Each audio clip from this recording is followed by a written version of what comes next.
Hi, my name is Velika Michael, and I am speaking with Cardell Moore. Cardell Moore. Nice to meet you, Mr. Cardell. Right here. Do I have your permission to record this interview? Yes. Could you please spell your name as it appears on this project, as you like to appear on this project? Cardell Moore. Okay, hi, Mr. Cardell. Tell me about yourself and what makes you unique. That's a unique person. I guess I was just born that way. I always been charismatic, easy to get along with people. I'm open. I can talk to a complete stranger, and sometimes and make their day feel better when they walk off from me. So give me an example of something on your typical day to just make you unique. Just sometimes it's just a simple "Hello, how you doing?" would suffice. Tell me about how you grew up. I grew up with my mother and father until they had to go their separate ways. But I had a great childhood. So when you say go their separate ways, when they divorced? Right. So when they divorced, who did you stay with, your mom or dad? Or Both. Both. So how would that be, like one day with mom, or how would they go? They was living like 2 or 3 miles apart, so I could actually walk to my mom's house and then be back at my dad's house before it was getting too late. So you would stay with your dad, right, and then visit your mom? Right. So. And she was a great cook, so that's where I get my cooking skills from. Okay. Who raised you, and can you describe how they raised you? Well, I'm a mother/daddy's boy, so I was raised basically. Both of them raised me, but both of them taught me something. I got something from both of them. So tell me, okay, so let's see. Tell me, so both of them raised you. So what's something you remember from your mom raising you and something that your dad raised you? Well, a teaching that both of them taught you in two separate households in a different way, if I can explain that. Okay. My mom taught me to cook and be self-sufficient. And then my dad, he started teaching me at an early age how to become a man. To when you have a child, get married, you'll be prepared for it.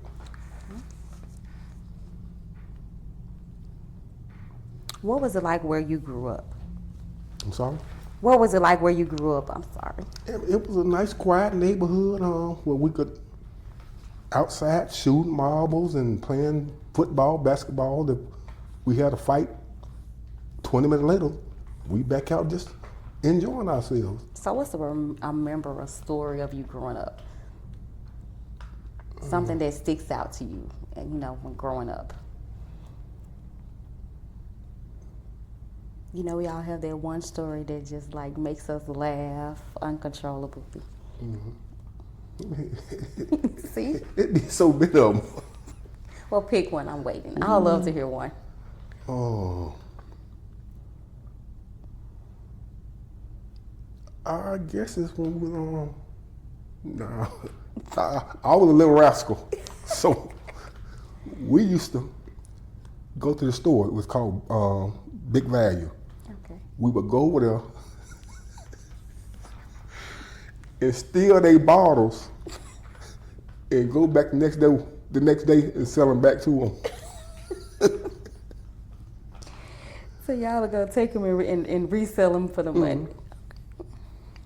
Going to picking up trash off a friend of my dad that owned a liquor store. We go and pick up the trash and then go back the next day and throw the same trash right back out there. They get paid all over again. Nice. And how would you compare that to Jackson? How would you compare growing up back then to Jackson now? It's a big old difference. Big difference.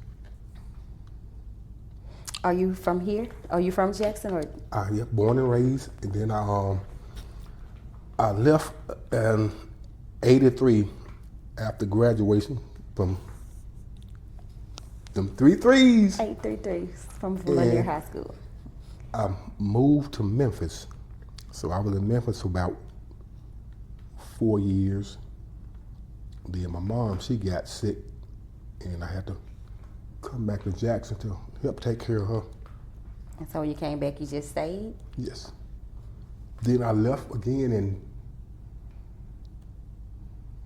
2020 and moved to Gulfport, and I was there for about 2 years. So you always seem to come back. So what makes you come back here? Ain't no place like home. No place like home. It get frustrating sometimes, but ain't no place like home. So could you just describe a typical day from your childhood? I always just grew up, just want to just get outside and have some fun. Whether it be shooting marbles or playing basketball or swimming in the creek or whatever. So when you say swimming in the creek, describe like the creek back then from now, because it's like two different creeks. Yes. I'm thinking about a dirty creek. Yeah, now back then, I mean, you could actually swim in it. You can go out there and catch they call them mud bugs then. But now, it's like what's the place they call it up in the sugar ditch up in Tunica. I never heard of the sugar ditch. It's some, I can't say the wrong thing. It's some boo-boo water. What, a sugar creek? That's something I never heard before. So a sugar creek is described as what? Boo-boo water now. It's where in the neighborhood, I don't want to discuss that. I mean, it's just. But that was my first time ever hearing it. Wow. But you've heard of the sugar ditch up in Tunica? No, sir. Never heard of that. That's where all your feces go into a certain place. Oh, wow. And they call it the sugar. Why they call it sugar ditch? Oh, behoove me. I'd never heard of that. And sugar ditch. Is no sugar in it, so where you get the sugar from? It just, I ain't figured that out yet. Wow, that's something new. Learn something new every day. Could you share some memorable stories from your childhood that stands out above others, and why do you think that story stands out? It was just from the time back then where we could actually walk across it and catch fish or whatever, to now you could barely want to look at the water. I mean, you could smell it when you're getting ready to cross over the bridge. What would that smell be like crossing over the bridge, that water? Could you describe that smell? You can say it. You can see it. Shitty. You can see it. Don't feel bad. You can see it. Shitty. And so back then, what would you describe the water smell back then? So now you say it's shitty. So now, back then, now you're saying it's shitty. Back then, what was the smell of the water? I mean, just like natural water. Natural water. Wow, that's nice. Where you could actually swim in it. Just go out there and take your shoes off and just sit there and just catch tadpoles and stuff like that.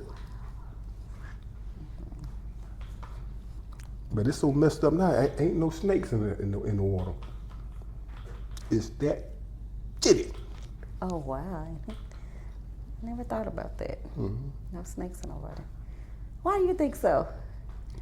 They don't want that smell. That smell? So snakes don't like that? Wow, I never thought about that. So, are you a parent? I am. Yeah. I'm a proud father. I have one daughter, Cardell Moore. She's 23. And I'm the proud grandfather. I got one daughter and one grandson, the love of my life. Oh, wow, that's nice. That is nice. Tell me about your experience becoming a parent. It was, it took some getting used to, but from the first time I looked in her eyes, I'm like, that's my world right there. Everything I do now makes sense. Ain't that song say? So why do you say that everything you do now makes sense? Because she wasn't asked to be brung into this world. We brung her here. And I vowed then, and to this day, every time I talk to her, Paris, like I told you when you were 2 years old, you are the most important thing in this world to me. But so now your son, he right around. She said, doggone, Dad, I thought I was going to be by myself. So she has to share that role, huh? That's nice. So do your daughter Paris stays here? Yes. She stays here.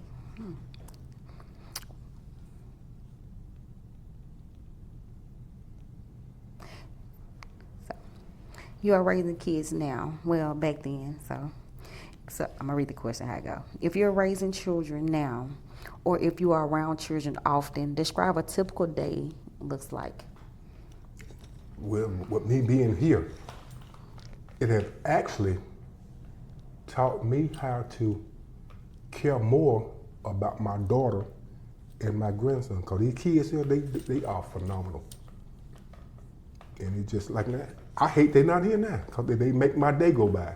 So how did they make your day go? I mean, I be sitting, when summer camp was going on, I was here from 7 to 4.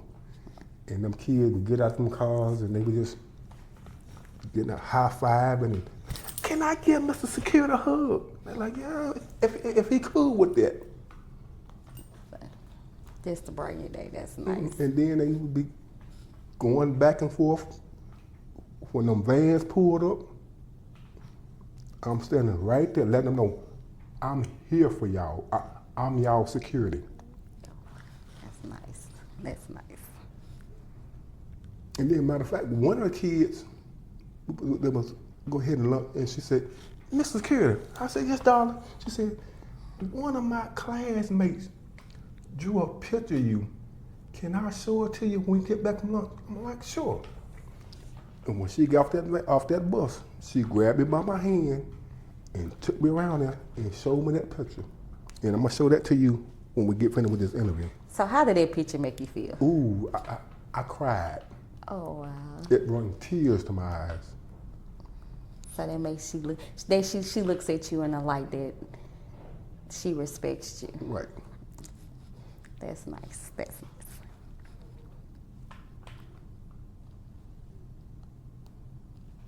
So how do you describe your role as a parent in raising kids? I think I do a pretty good job. No, I take it back. I do a pretty good job of raising her. I mean, I try to spend as much time with her as I possibly can. And when I'm doing catering events, I'm like, baby, you want to make some extra money, you can come work with me now. So catering events, so you cater too? Yes. You have your own catering business? Well, me and a friend of mine. So what's a typical day in catering looks like for you? That sounds nice. It can get hectic. It could be hectic. What do you mean by hectic? Like everything all over the place? Or? All over the place. Then you got X amount of people. Then people saying they coming to work, and then they don't come to work, and then that's throwing more pressure on me and chef. So now I got to stop helping them cook stuff to go out there and pull stuff off the trailer and put it in this and that, and it get overwhelming. So you said earlier your mom taught you how to cook. Right. She used to be the head cook for Joby's restaurant, Joby's Martin. That's probably way before your time. I've never heard of that before. I'm gonna be honest with you, never heard of that before.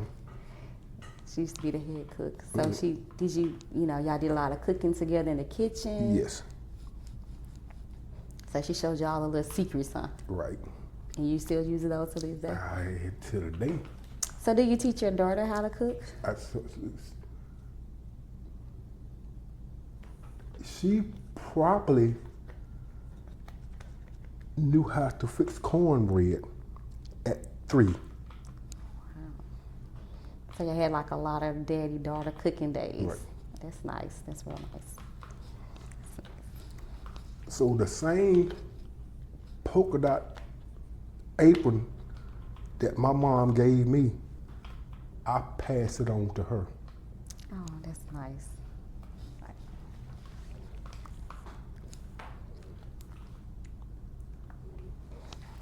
So who was your support system raising your daughter? Who was your support system raising your daughter? Well, it was my mom until she passed. Like, Mama, you ain't tell me that girl gonna be acting this doggone crazy. You know, she's like, well, I always told you. You reap what you sow. So who you think your mom's support system was when you was growing up? Well, your mom and your dad, since she was in 2 households. I think it was her. I think it was her oldest sister. Cause they talked all the time. So that was her support system. Right. How do you compare the way you that you raised your daughter growing up back then to how kids are being raised nowadays? Well, when I was coming up, I was raised real grounded, and our parents didn't play that. I mean, spare the rod, spoil the child. So these kids these days, but just luckily, her mother and I, we raised her correctly, even though we were apart. And these kids these days, they're just full of foolishness.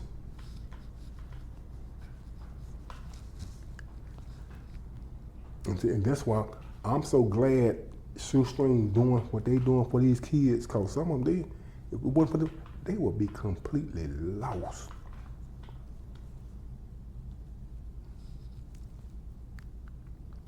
So do you have any stories that come to mind that show the similarities and difference between back then and now? Yeah, well, back then, we had pop guns. Now, these 14, they got Uzis. You know, back then, man, we wouldn't think about no pistols or no guns and stuff like that. But now, that's all they think about. Wanna be hard.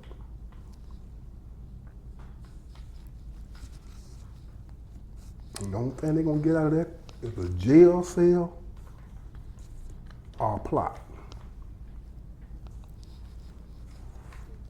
It's something they don't want to see.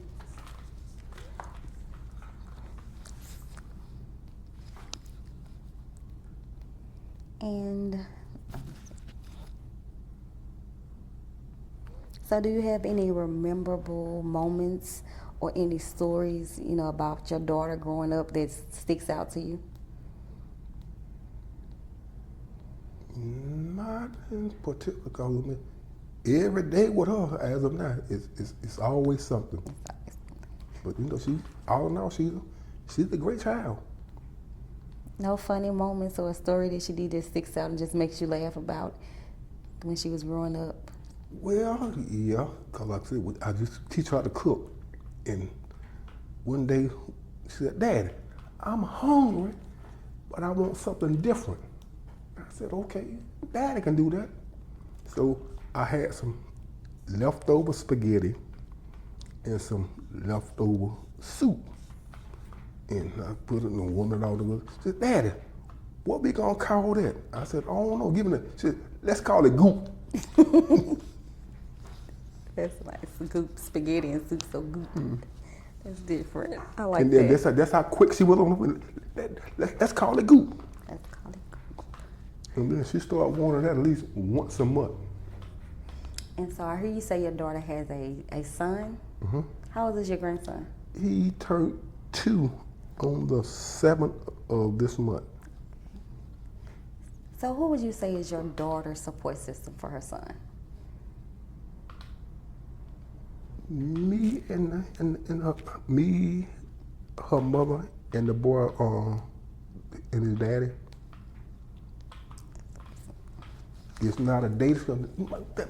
Mama, I want to talk to Pawpaw. I want to talk to Pawpaw. That's nice. And then he know his surroundings. If he get close to him, I want to see Pawpaw. So he know he's getting close to Pawpaw's job. Yeah.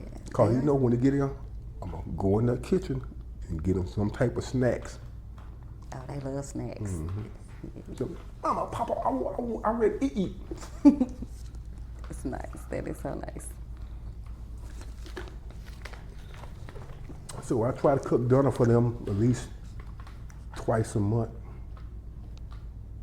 So when you cook dinner for them twice a month, what type of dinner do you cook for them? Whatever she say she wants, macaroni and cheese and lima beans or field peas or just whatever I feel like cooking.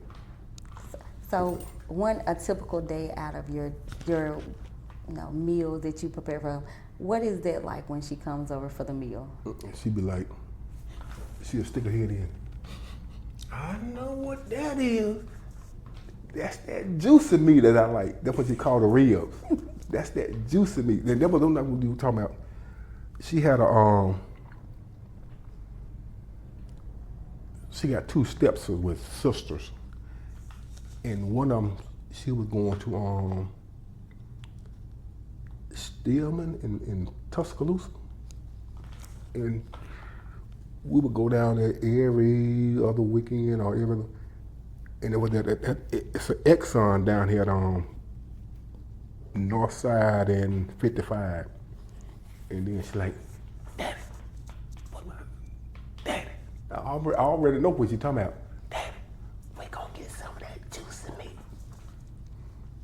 Cause the rib was just that good. So I had to stop by there on the way to Alabama, and then on the way back, and she just loved her some of that juicy meat. Oh wow, that's nice.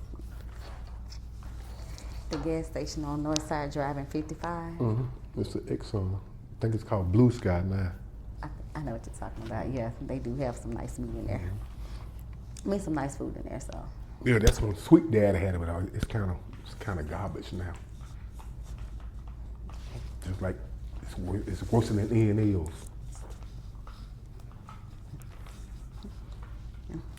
So, can you paint a picture of your neighborhood you lived in growing up?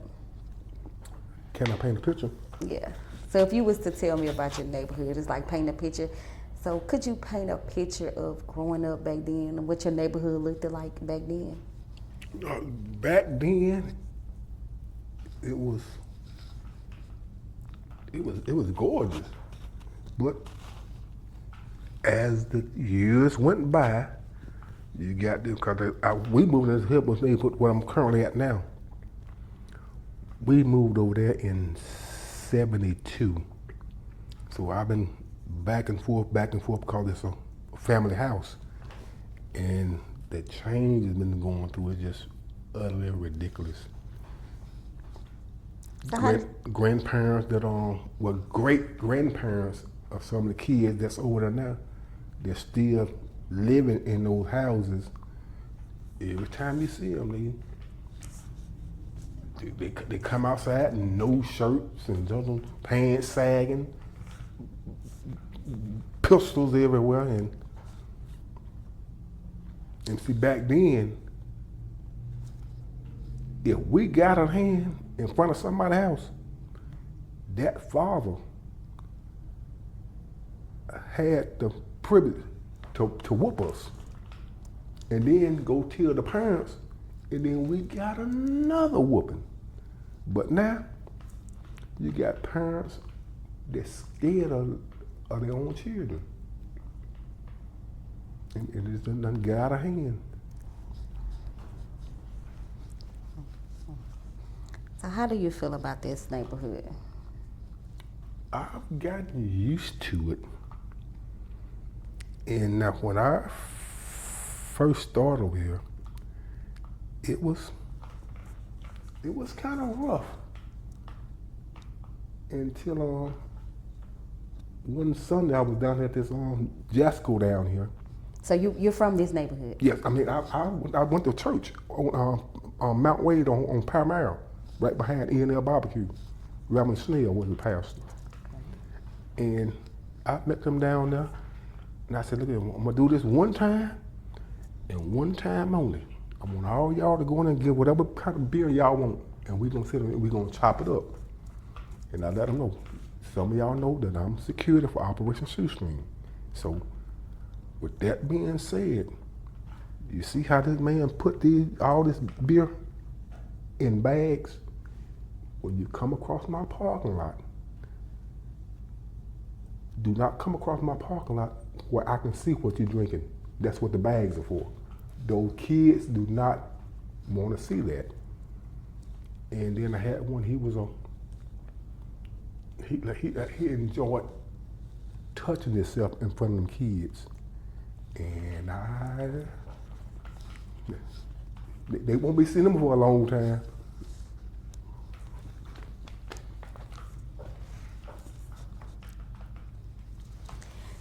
How do you think the neighborhood you lived in is affecting your ability to raise your child?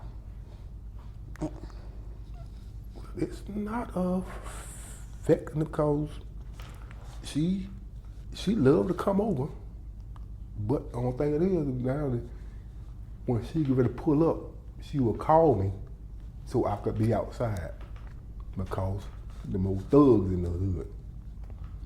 And she know if I come out there and somebody messing with them, all hell finna break loose.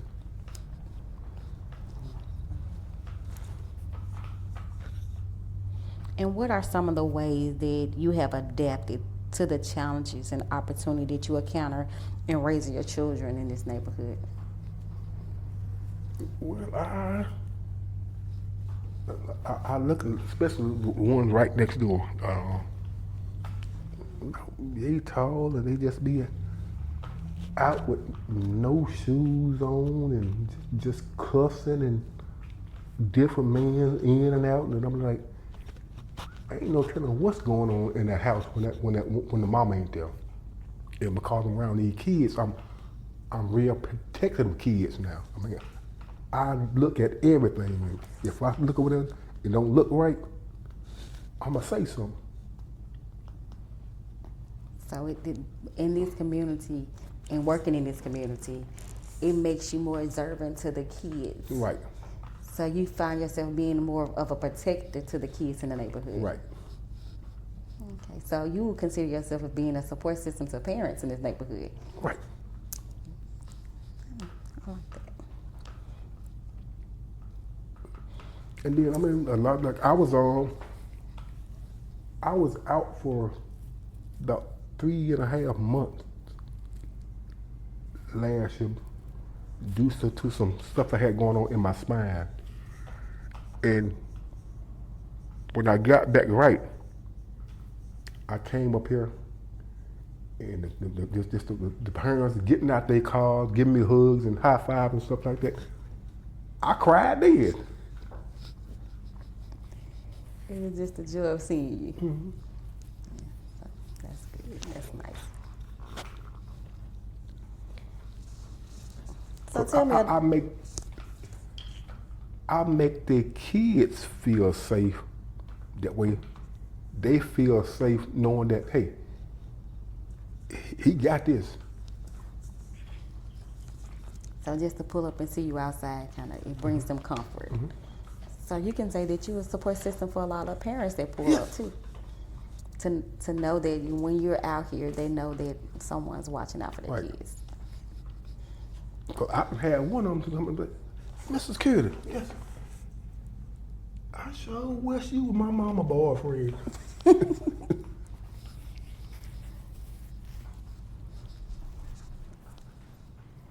So could you paint you have any more stories that you like to share about anything in the neighborhood? No, see, I think you get kind of intrigued about these stories now. No, not right offhand. If you could paint a picture of your ideal community environment for raising children, what would it look like?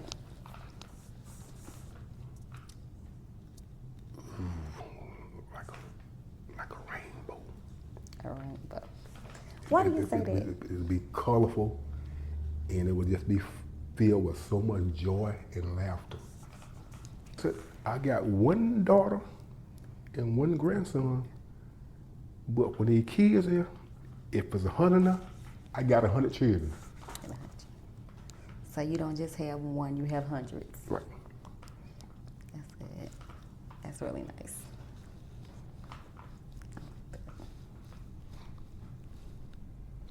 So what are your hopes for the children in this community?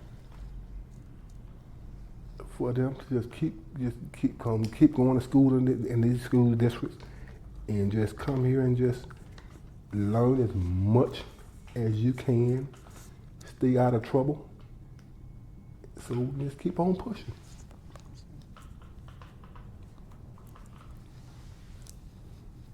Anything else you want? Yeah, so let's see how I want to put this. If something happened to one of these kids, it's not a grain of sand that they can hide up under. I'm gonna find their ass. You hate one of my babies, I'm coming at you. So these kids are really your kids too. Mm-hmm.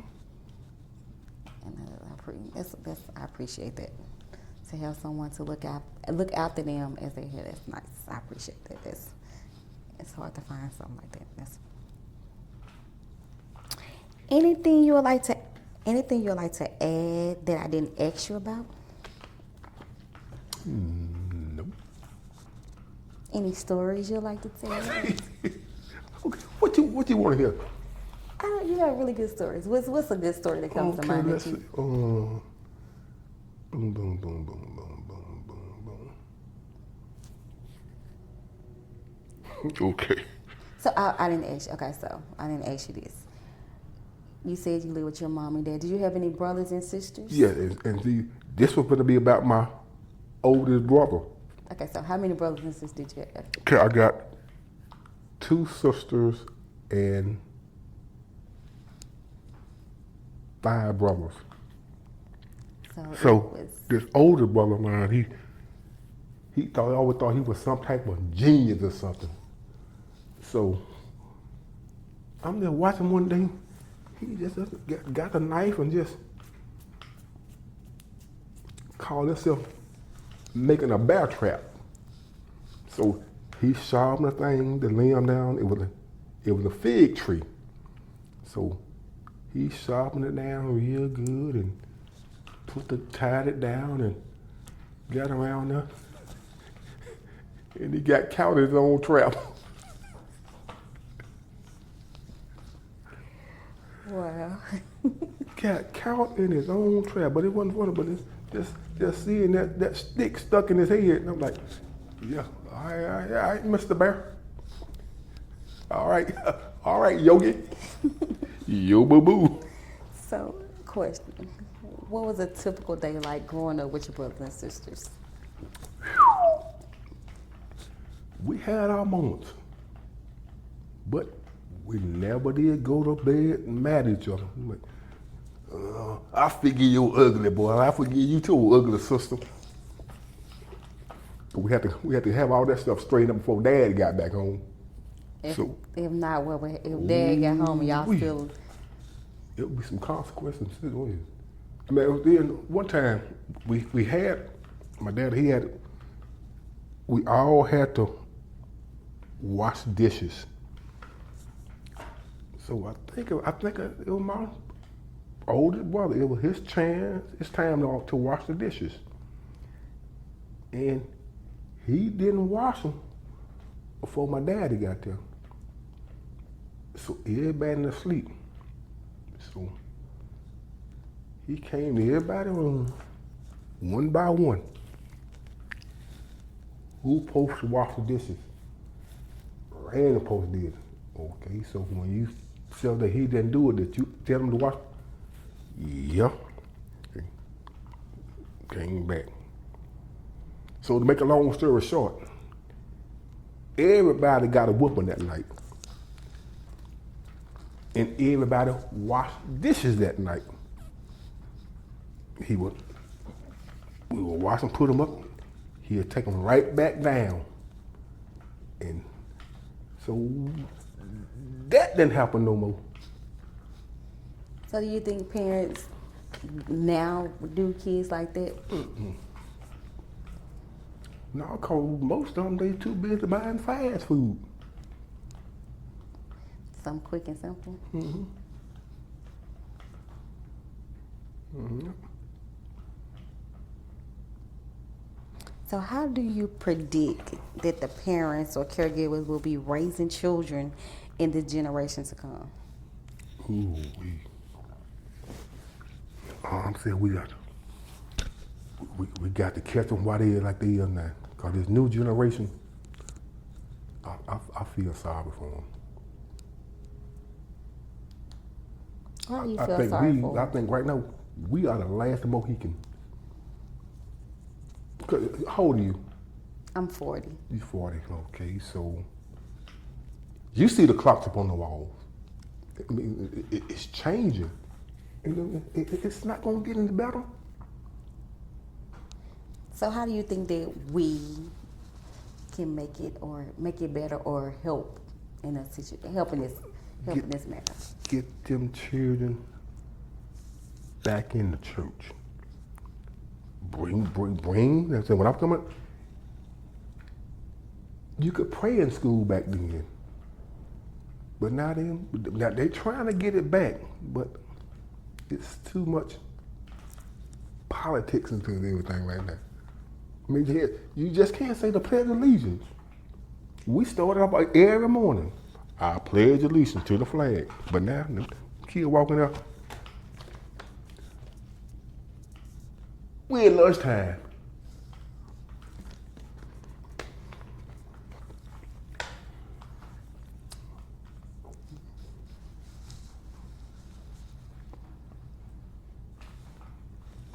And what are some new obstacles that they will face and what new opportunities they will have?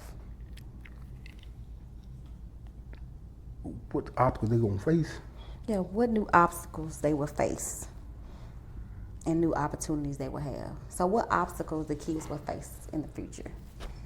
Or just growing up period, what obstacles they will face? Right now, a whole bunch of trouble. If we don't get them back on the right track. Because right now, all they seeing is what they see on TV. Half of them, they probably get out of school, go home and get on their iPads and iPods, and the only thing they watching is stuff that people killing each other. So they see what they see. And then the parent of them, oh, it's okay for me to do that. No, it's not.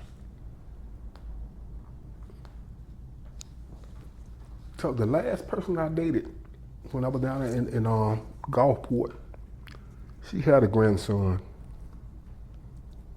He was 2 years old. Couldn't even say his name. Couldn't even get past B in alphabet. But he can go to a tablet and pull up all kind of crap. I'm like, see, that's what's wrong. He gonna be worse than the damn daddy. At 2 years old, and the boy can't say A, B, and that's why they can go. Couldn't tie his shoes. So that's an obstacle that I just hope don't no other child grow up like that. So what new opportunities you think they'll have? With the right people, they'll have the opportunity to become whatever they decide they want to be. But you got to have that good support, that backbone, and just let them know that, hey, somebody got your back. So when you say support and backbone, how would that look to someone to help? Well, let me see, how can I put this? So you're saying a strong backbone. So what would this strong backbone be?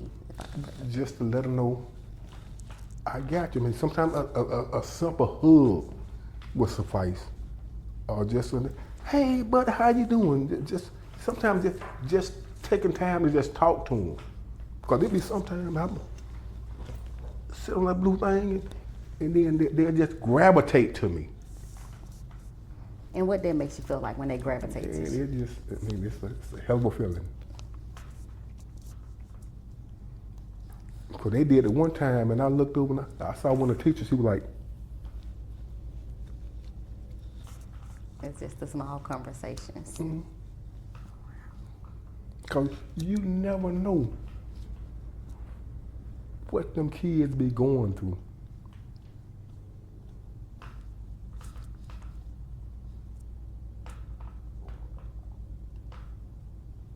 In what way do you think that sharing your own stories and ideas will benefit your children and the future generation and more generations to come? I mean, just talking to them and tell them some stories from my past and how things were not then as opposed to now, and just encourage them and just let them know everything is not bad as it seems. It's light around the corner. Anything else you'd like to share? No. Anything you missed out on or you want to tell? Any stories or anything? No. I'm gonna have to save something for later. Save something for later. Well, I appreciate you. Okay. I enjoyed this interview. And again, I thank you for sitting down and discussing growing up in Central Mississippi and raising kids in Central Mississippi. It was an honor and a pleasure, and I enjoyed this conversation. As did I. Thank you. I appreciate you.